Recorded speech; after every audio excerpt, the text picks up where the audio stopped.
Good afternoon, ladies and gentlemen. Flooded drummer Ikey Raw will back on the airwaves discussing the indictment of Ryan Pownall, the killer cop who murdered David Jones. So here we go.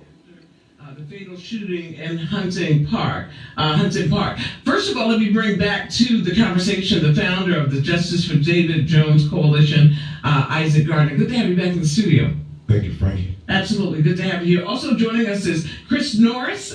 Chris, really, I've had a wonderful conversation with you, talking about just the stories that you've covered, what's happening here in the city of Philadelphia. But I want to start with you, Isaac. Let's go back and talk about what happened to David Jones. And for those people who are listening to this story for the very first time, to give the details as you know it, he was shot and killed by a Philadelphia police officer. And in the interim between the shooting and the charging of now by the new district attorney, Krasner. So let's start from the beginning of what happened that day. David Jones was, on June 8th, 2017, which was on a Thursday last year, David Jones was attempting to go sell his dirt bike. He was approached by Ryan Pownall, the police officer from the 15th district, who was transporting a father and two children to the SVU unit. Ryan Pownall got out of his vehicle, approached David Jones. Can I stop you there? Yes. Because I want people to be clear about what was happening that day, because the district attorney made reference to whether or not he should have stopped anyway that day. Absolutely. And the transportation on that day of the individuals in his car. Yes, the father and the two children, which they were about 40 seconds away from the SVU unit. 40 seconds later, David Jones will still be alive today. So Ryan Pownall decided to jump out of his vehicle, put a gun to David Jones' head, as we found out when the grand jury testimony was released, and told David Jones, "I'm going to take your bike." David Jones proceeded to get away from Mr. Pownall. Struggle ensued. David Jones had a firearm which was thrown away from Ryan Pownall. David Jones proceeded to run away from Ryan Pownall, and then Ryan Pownall shot 3 shots, 2 of them. One shooting David Jones in the buttocks, and the second one shooting him in the back, ultimately killing him. He died June 8, 2017. Ryan Pownall was a 15th Police District officer who also shot another black man, as we talked about before, Carnell Williams Carney, in 2010, shot him in his back as well. He's now a paraplegic. After that day, a lot of protests were started to bring justice for David Jones. We've done a lot of disruptions of public events, public officials and stuff like that. A lot of people see, what was going on last summer. So Ryan Pownall was ultimately fired on September 7th last year of 2017, and he was indicted this past 4th of September, last Tuesday. And after going to the district attorney's office, once he was elected and went before the grand jury, and he has been charged. Let me bring into the conversation as well, Chris Norris, your thought on where this started and where we are. Flooded drummer. And moving forward. Sure. So some of the really key points that have been left out of the media coverage as it relates to the chain of causation on this thing was the witness, as known publicly as just Terrence. His youngest son, was abducted from the back of his home. And that's why Ryan Pownall and the police showed up to his home in the first place, was to take this child and the family to Special Victims Unit, to debrief him, to maybe do a lineup and all that kind of stuff. Ryan Pownall was driving the police SUV that day, so they thought that would be the car most suitable to take a whole family in. So they got in the car with Ryan Pownall. Terrence described that situation as regular, didn't say there was anything odd about Ryan's disposition. The interesting thing is that as they were driving down the street, there was a police car a couple cars ahead of them. So there was a police cruiser a couple stops ahead of Pownall.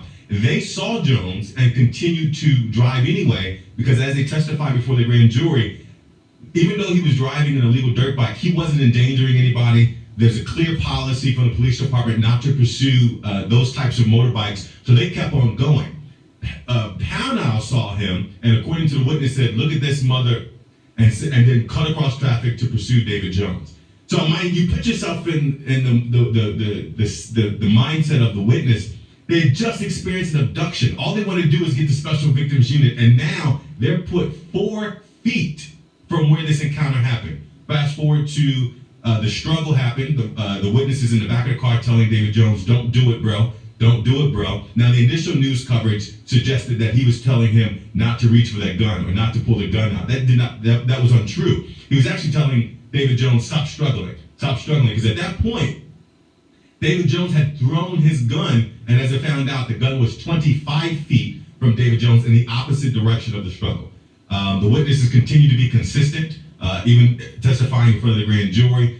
He's been the star in this entire process, but it's heartbreaking because we checked in with him recently, and his kids still can't go in that neighborhood without feeling anxiety. When they hear fireworks during the summer, they think it's shooting. They were traumatized, and the same type of indifference that allowed Pownall to be on the force after shooting a black man in the back in 2010, and after gaining 30 civilian complaints by 15 individuals, having the most complaints of any of the officers. That same indifference allowed Terrence and his family to suffer and continue to suffer unmitigated. All right. So there is a hearing coming up next week. Talk about that.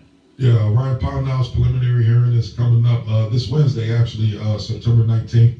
Courtroom 306. 9 o'clock in the morning. 9 a.m. So we advise everyone, this is history. So come out and you get a chance to see a And you police say it's officer. history. Why? Because a lot of times, Frankie, not only in Philadelphia, we see a lot of police get away with stuff that the average citizen wouldn't. You know, we have Brandon Tate Brown, for instance, here in Philadelphia, where he was killed by a police officer in the same district, and there has been no justice. So no police officer was ever charged or anything. So now you have a police officer, dating back, it happened in 1999. The last time a cop was indicted in Philadelphia was for a 1998 shooting of a 19-year-old black kid named Dante Dawson right off of Broad in Glenwood, who was shot in his eye and his head while he was sitting in his car not moving. It was said that he was high off of something and wasn't responding to officers' complaints or the orders to comply. Yeah, command. The shooter, Christopher D. Pasquale, was charged initially. Lynn Abraham, of all people, tried him 3 times, trying to bring him into court. And the judge threw the case out. He was never convicted. So beyond that, there's no case in modern history where a cop has been indicted for murder for what they did on the job. And in the city of In the Philadelphia. city of Philadelphia. And we think, and we talked about this today, Ikey and I have been doing a podcast series on this.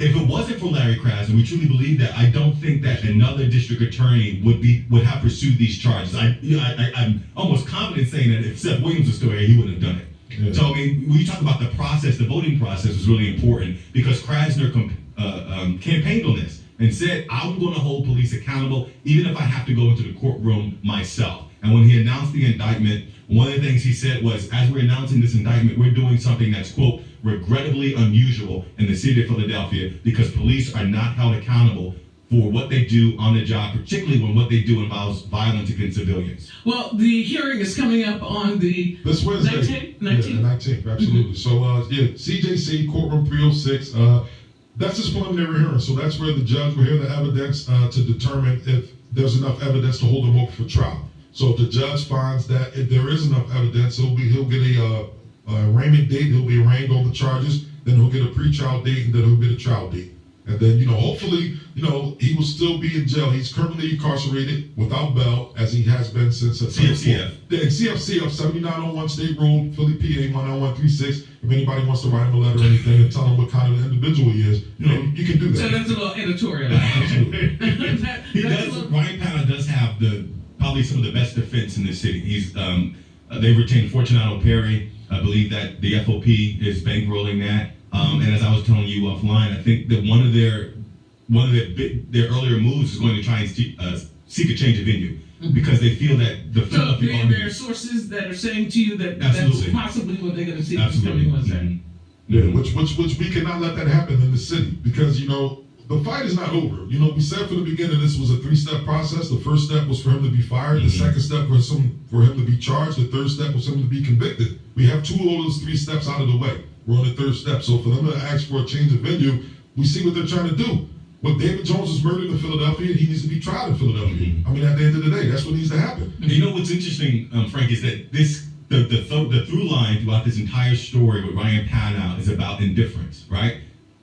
When he shot Carnell Williams Carney in 2010 and paralyzed him, there should have been some supervision around his use of force protocol. Right. When he racked up 30 complaints by 15 different civilians, there should have been a look at him, right? Right. This guy was allowed to get away with so much that he felt like he was tough on. And I think Can I just say this? Because if I'm riding down the street and I'm listening, and you said he was allowed to get away with it, and I'm just not saying because you're black, you're white, you're male, you're female, you're short, or you're tall.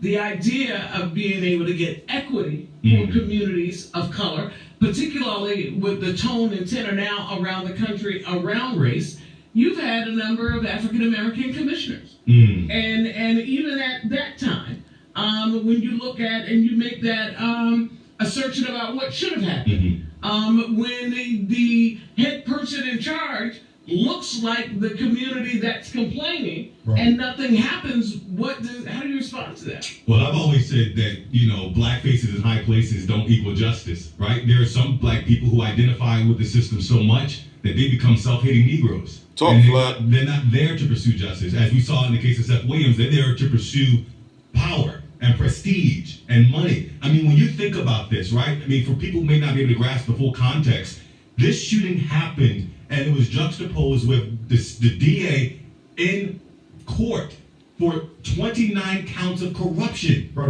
mean, that's bizarre. That's bizarre, right? So you go back now to 2015, after Brandon Tate Brown was shot by an officer in the 15th district, the same district which was responsible for David Jones' death. The Department of Justice came into Philadelphia and they did an analysis of the department's use of deadly force. And they found that the police department here is poorly trained on the use of force policies. And that there needs to be clear-cut policies around this stuff. And I think that, Ryan Pownall was a victim of poor training. He was a victim of indifference, right? I mean, not to paint him as like a victim of having any sympathy, but he should have had some training, some kind of recourse. There should have been some mitigation between 2010 and 2017. Ditto. But if I'm not supposed to run a stop sign, I know that, right? If I'm transporting somebody from point A to point B and I'm not supposed to stop, that's just following protocol. I don't have to be trained to say, I'm in a district I'm not supposed to stop. Or I'm in a place that I'm not supposed to stop.